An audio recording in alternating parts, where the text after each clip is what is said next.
Ramakrishna for the welfare of the whole humanity. Om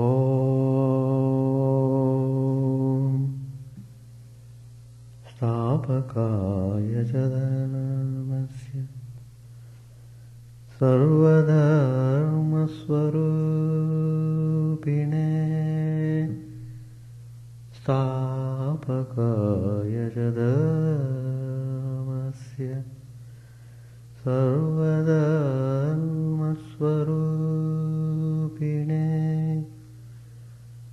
Avadara Varishtaya Ramakrishna Te Namah Asato Ma Sadgamaya Tamaso Ma Jyotirgamaya Mrityoramamritangamaya Om Shanti Shanti Shanti.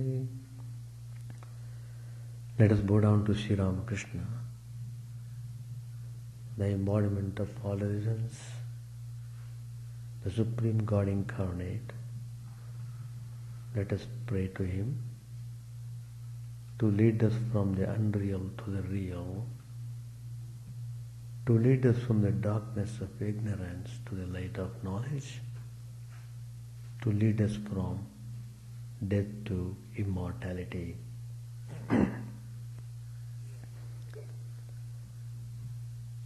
We are discussing the topic Mantra-Sadhana in the last class.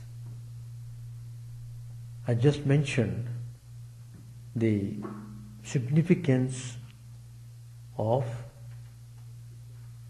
the mantra, what exactly mantra does and how it is very important to have the mantra.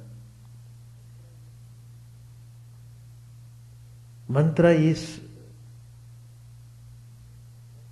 the root of the tree. Without mantra you can't have spiritual tree. So it is very important to sow the seed for spiritual life. That seed is mantra. Lord Krishna has said, as I said in the last class, Sarvakaleshu Mam Anusmara. What a fine statement. Very fine. Sarvakaleshu Mam Anusmara. Yudhyacha. That means all the time remember me. And then perform your duty. Remembering is must. That's the first priority. Thinking of Him and doing the work as the duty. So, that's very important. From the beginning of the day, you start with thinking of God. It continues throughout the day. Though you are engaged in all activities, it is preceded by the name of God. It follows that since you are constantly remembering God, it means you are purifying your heart constantly.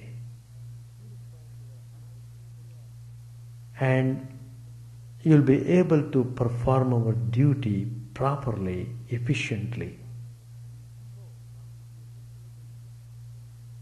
So,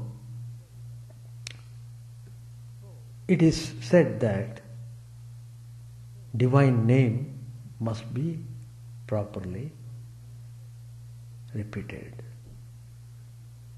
That's the idea in our tradition, in our homes. They used to keep the name of God. The reason is somehow we should be able to, for some reason or other, we should be able to call on God. That was the reason. So, we have to practice repeating the divine name willingly, constantly, and intensely. All these points are important. By doing sadhana in this way, you will develop special love towards God. And everything will be taken care of by the divine name. It is God's power. God's power is manifesting through the mantra. You see, in this created world, everything is manifested in order to know the glory. The fire is manifested in the wood, in the matchstick. You strike the matchstick, fire will come. Then the fire is put off. Again you strike it, again it will come.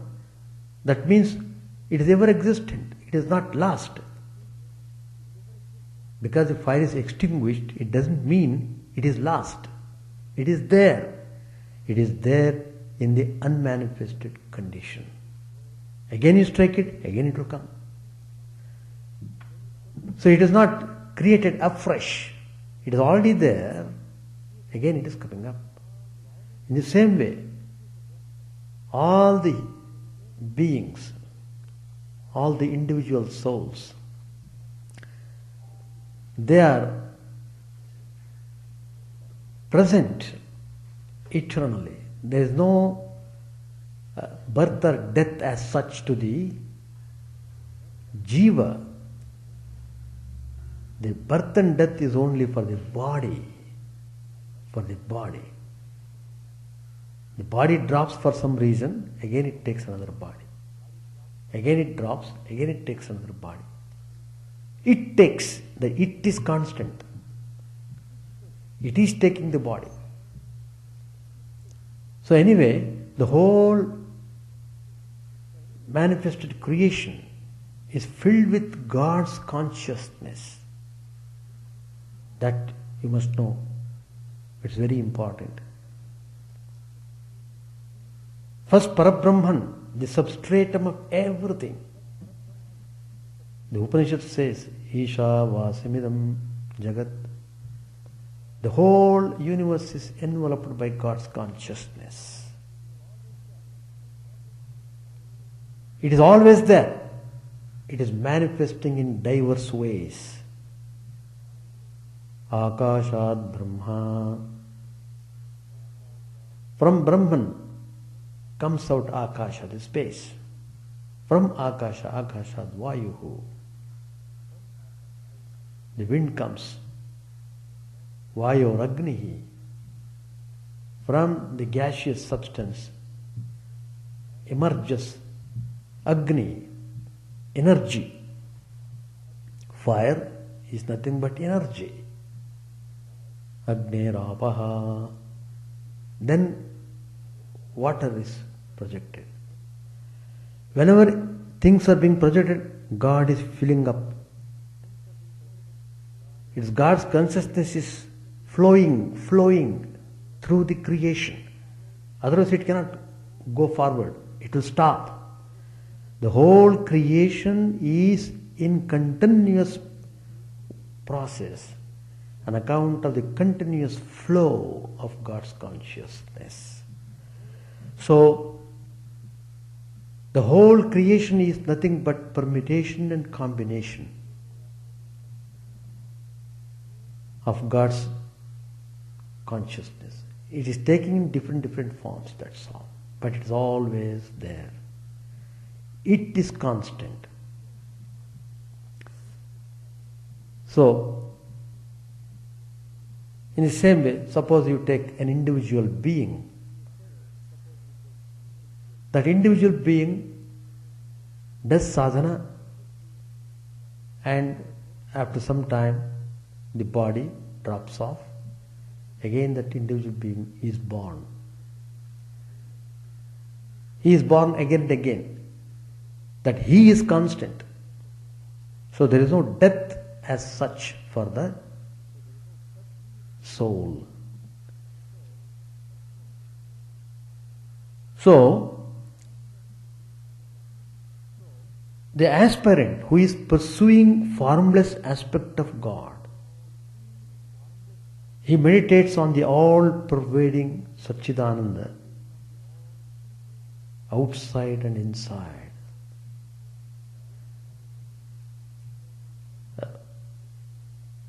The disciple might have received from the Guru a mantra of God with form, with divine form.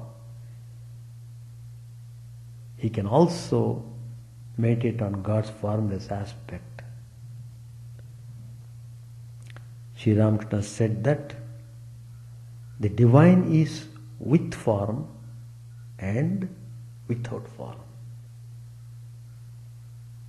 That's the meaning of telling God's consciousness only exists everywhere.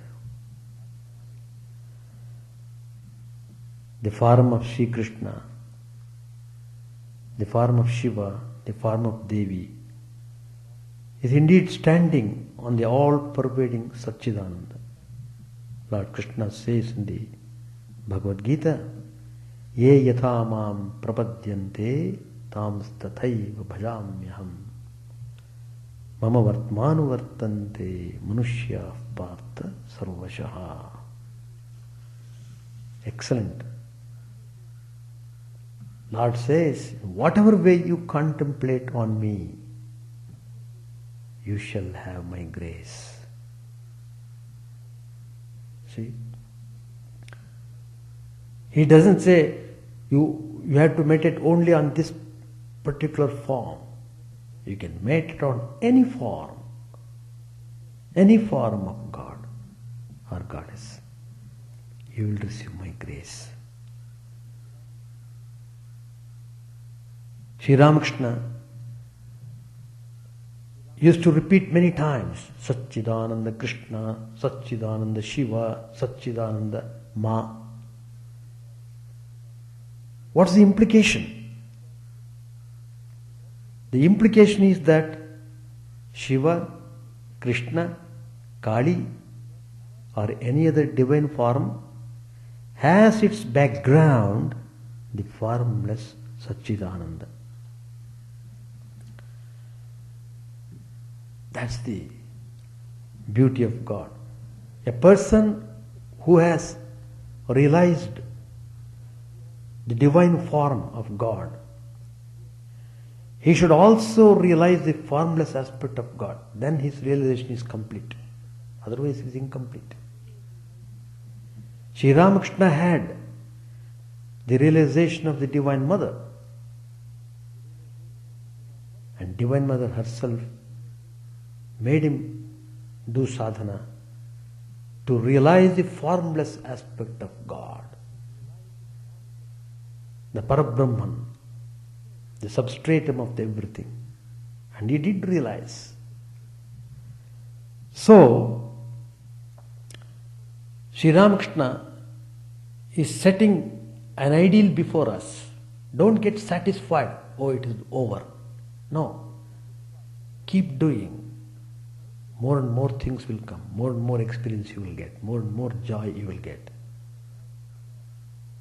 You are rising from joy to joy. That's the glory. Rising from joy to joy.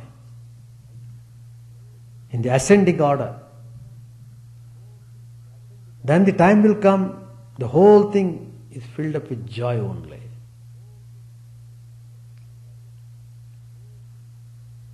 And I was referring to an incident long time back in one of the classes here.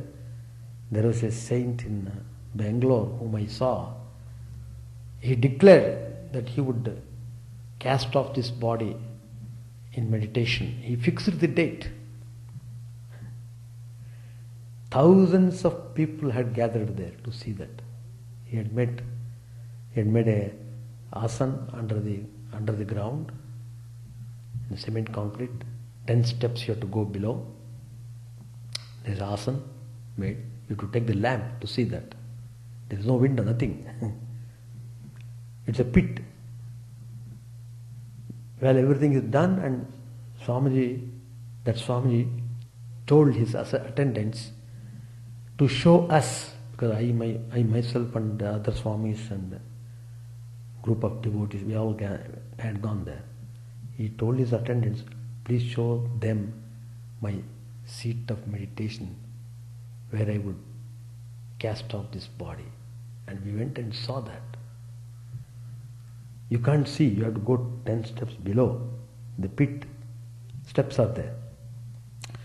He fixed the date, and he has told that he will go and sit in meditation, and he has fixed the time when the pit should be covered up with concrete, cement concrete.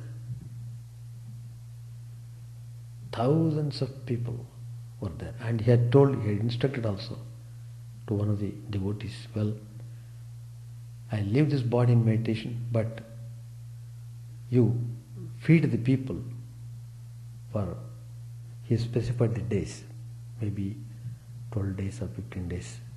Continuously, whatever number people come, feed them. And that devotee agreed. He was a rich man, of course. Good devotion is also there. Many people are rich, all are not devoted. But anyway, this particular devotee was not only rich, he was a very great devotee. He did that. And we saw completely concreted. And that Swami was telling, whenever I want, I will come. Totally fearless. There is no trace of fear. Sparkling eyes, and when I saw him, he was already 90 years past, but he was looking very strong. He is an Andhra saint. Andhra saint. Well, so the indication that you have realized the absolute reality is that you are totally fearless. And you are always beaming with joy. So, the sadhaka who is practicing meditation and japa of the formless deity can, by stages, have direct experience of the formless aspect of God. Sri Ramakrishna himself has shown to his devotees that he was that Param Brahman, who was Kali, who was Shiva, who was Brahman. In fact, he appeared to Madhur Babu as Shiva when he was walking in front of his room. In the opposite direction, when he was walking, Madhur Babu saw him as Mother Kali. And he repeatedly saw. He began to rub his eyes to make sure that he is not dreaming. And then he went and caught hold of his feet. Oh, Master, no more secret. I have known to you now. That Sri Ramakrishna, who gave the Madhur Babu the vision of Shiva and Kali, coming from his own form, he also appeared in a formless aspect. To one devotee, when the devotee came and sat and in front of him meditating, the devotee began to see him. Instantly the form disappeared. Living Sri Ramakrishna, it visited the home, and the devotee was surprised. Where did he go? Immediately the devotees saw a light, beautiful light, mellow light, and the devotee was in ecstasy. What is this? In the place of Sri Ramakrishna, I am seeing the light, only light. The devotee was just thinking, immediately the light vanished, immediately Sri Ramakrishna's form came there. So showing that Sri Ramakrishna is Parabrahman himself. He is both formless and with form. That's why I keep on telling to the devotees who come to me, I tell, see, you are very fortunate you have come to Sri Ramakrishna. In Sri Ramakrishna, you are 100% safe. And you get the real experience of bliss if you meditate on Sri Ramakrishna. You certainly get it, and there is no doubt about it. So in the beginning of sadhana, the aspirant should rely on Akasha or Samudra, that is space or ocean, as symbols of Brahman. The other day I went to Ganges, very near, about 5 minutes drive. There is a lake, beach. I wish all of you, when you visit Ganges, should go to the lake. Not far away lake, very near. It's a 10 minutes, between 5 and 10 minutes drive. Excellent beach I saw. Of course you have to go 20 steps below. Huge. And if you see that lake, what a joy. Vast, looking like an ocean. Beautiful water, ocean. And you can keep on walking and enjoy the coolness of the lake. And you really feel wonder. What a beautiful creation of God. How God has provided opportunities for us to think of Him. The moment you think of that lake and beach, etc., of course you must have little purity of heart. Immediately it will switch on to think of God. Purity of heart is important. Otherwise it degenerates into some kind of picnic joy. That's a worst degraded type of joy. Picnic. People also go to the beach. But their joy is different. Whereas the devotee goes and sees, his joy is different. Though both of them are seeing the same lake, same beach, experience is different. The one who is impure is all on the sensuous plane. The one who is devoted, mind rises up to the higher altitude and he feels immensely peaceful and happy. And when he comes back, he remembers it so much, it lingers on the whole day. You will be in a kind of cheerful mood on account of that constantly seeing that beauty. So, they are all symbols of Brahman. They are giving you the opportunity to think of the divine. Think of the divine. That's the idea.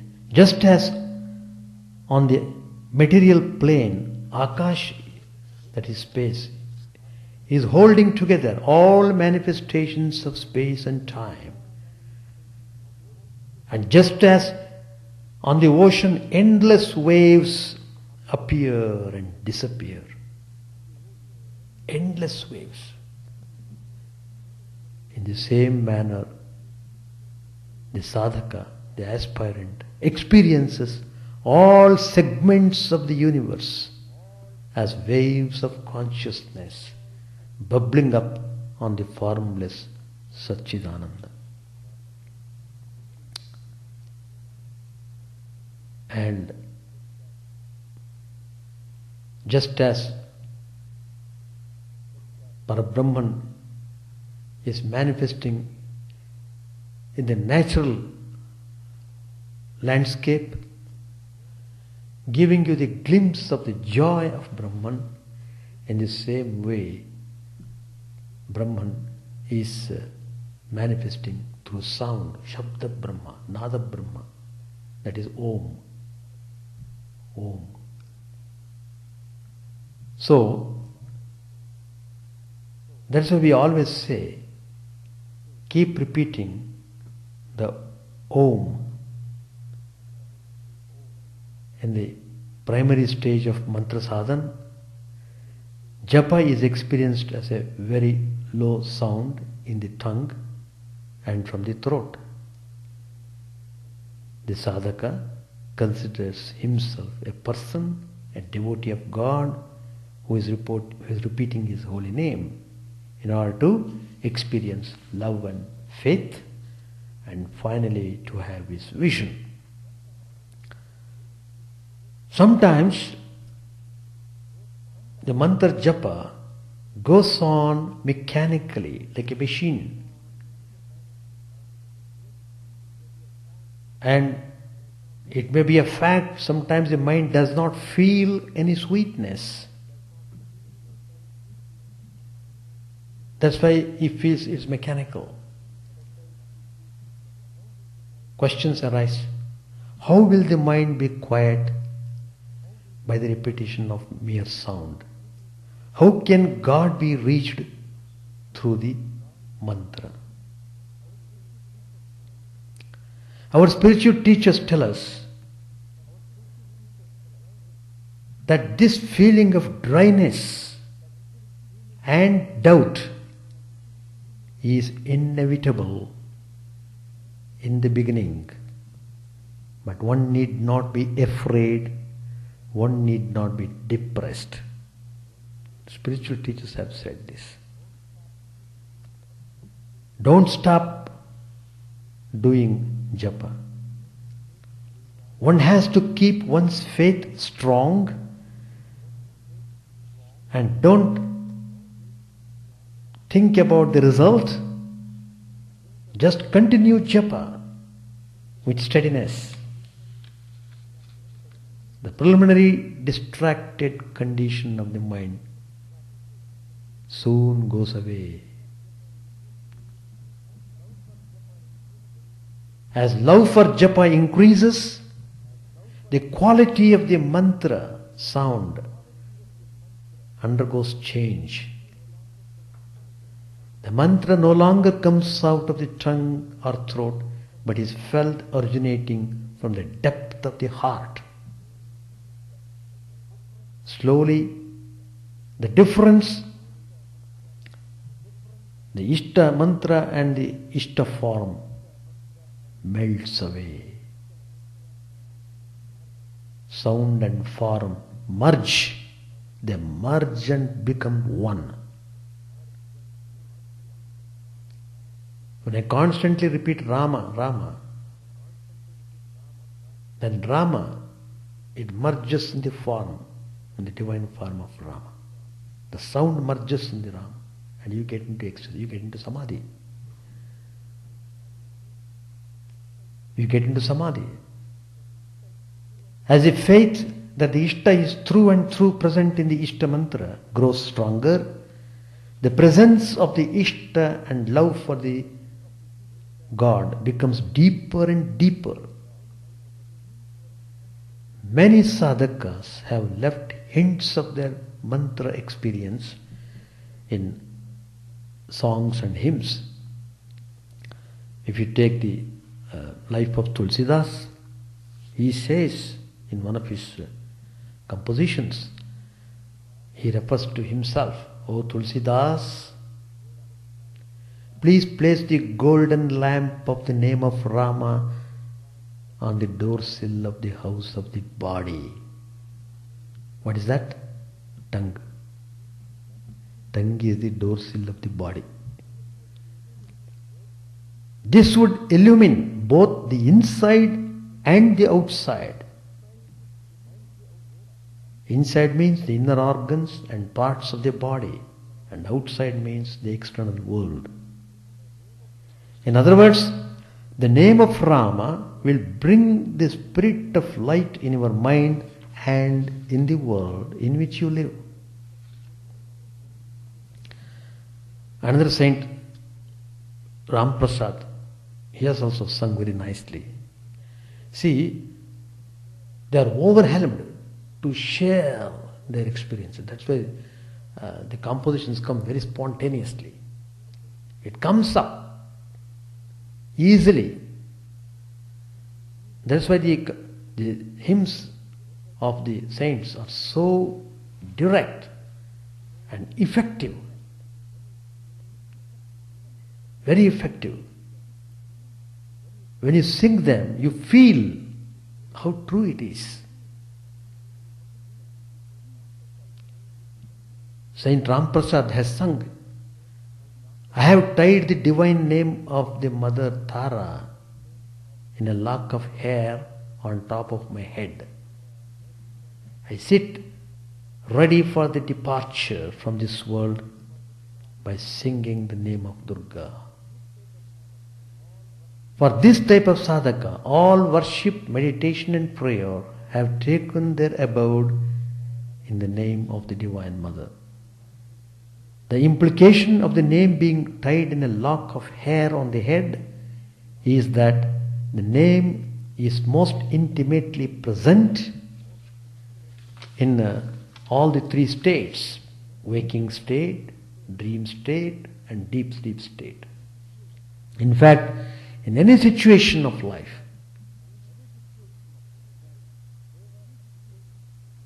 the Devas and the Devis name have lost their difference for Ramaprasad. There is no more any doubt or fear. Where should I go? What will happen to me here and at the time of death? Such questions no more trouble the mind.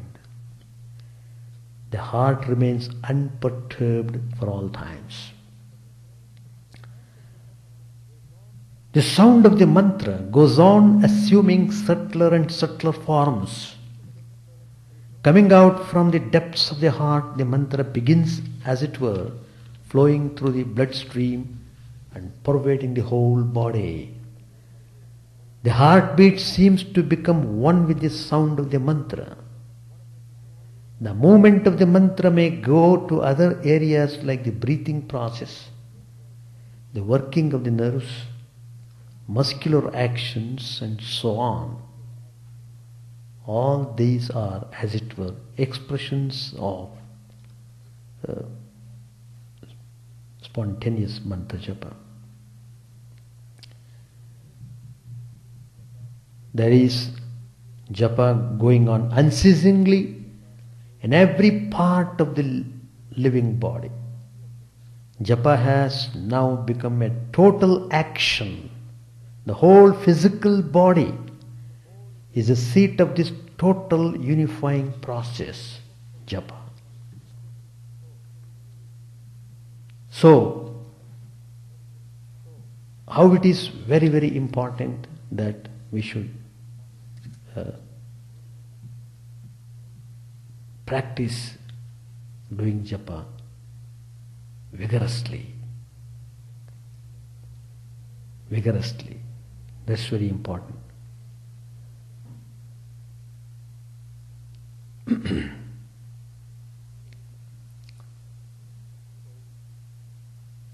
So, when we try to repeat God's name with tremendous faith, it organizes the thought waves of the mind. It is like giving a spiritual bath. See, every day we take bath to cleanse the body. For cleansing the mind, repetition of mantra is like a bath, It's a spiritual bath. While you are repeating the mantra, it cleanses your mind. And if you are focusing your attention upon repeating the mantra, then you feel the effect of it. Focusing is important. It prevents all other unwanted thoughts coming up, intervening when you are doing japa. If you are doing willingly, if you are repeating it with full attention, then you will see how the mind becomes one-pointed and how the mind is able to concentrate upon. Even to practice concentration, repetition of mantra is very useful. Mantra is the support. That is the support of your spiritual life. So you must have the support to sustain your spirituality. So you have to hold on to the mantra with all devotion. And you must keep doing it sincerely and honestly.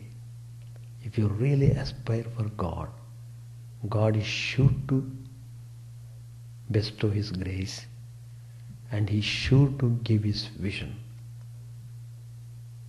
That has been demonstrated by Sri Ramakrishna himself. If people really call God, certainly God will come and show His grace. But you have to call Him. Unless you call Him, He will not come. So in the initial stage, the dualistic attitude is necessary. You can't simply say, Aham Brahmasmi, I am that Brahman. Good. Saying is very easy. But do you act in the same way in all your actions?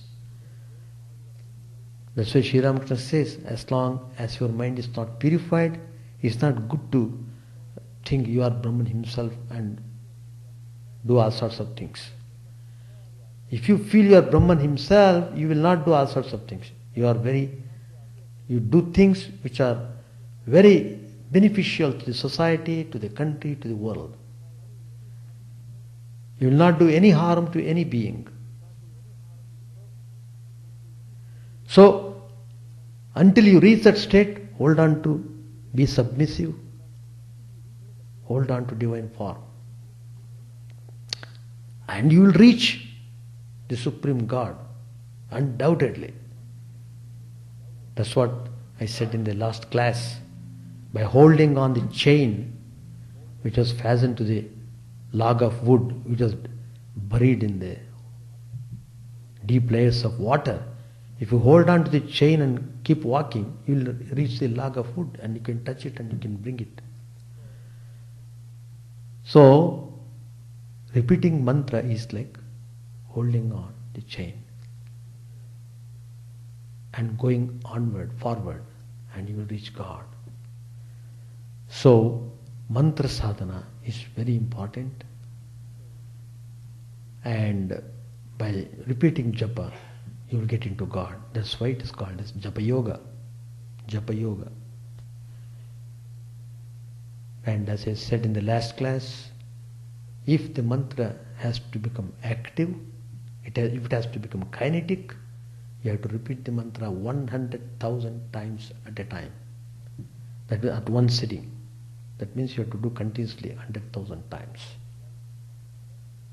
Well, when a person does repeat the mantra in that way, the whole mind is filled with the divine idea. In order to do that, you shouldn't have all sorts of distracting desires to bother you. If you keep on bothering about this and that, and you'll be always bothering about this and that, you'll never be able to do any sadhana. Well, let us hold on to the actual practice. By the grace of God, we have received the mantra, and by the grace of God, we have got Sri Ramakrishna. So, Sri Ramakrishna has said, do practice earnestly, then longing will come, then realization will come.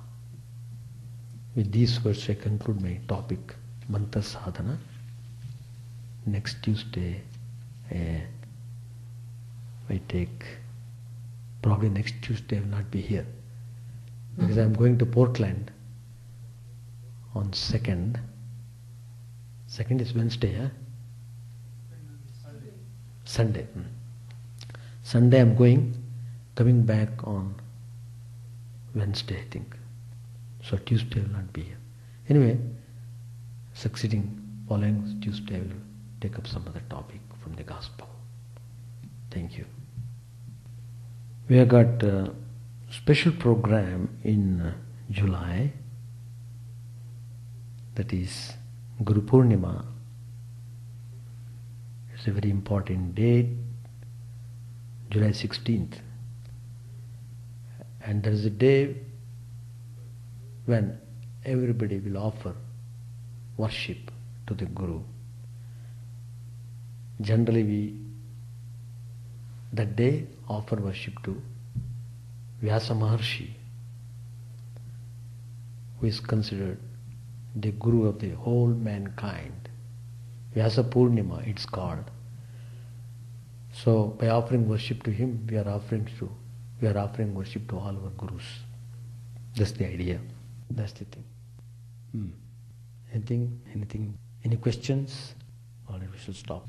Chant the name of the Lord and His glory unceasingly, that the mirror of the heart may be wiped clean and quench that mighty forest fire, worldly lust, raging furiously within. O name, stream down in moonlight on the lotus heart, opening its cup to knowledge of thyself.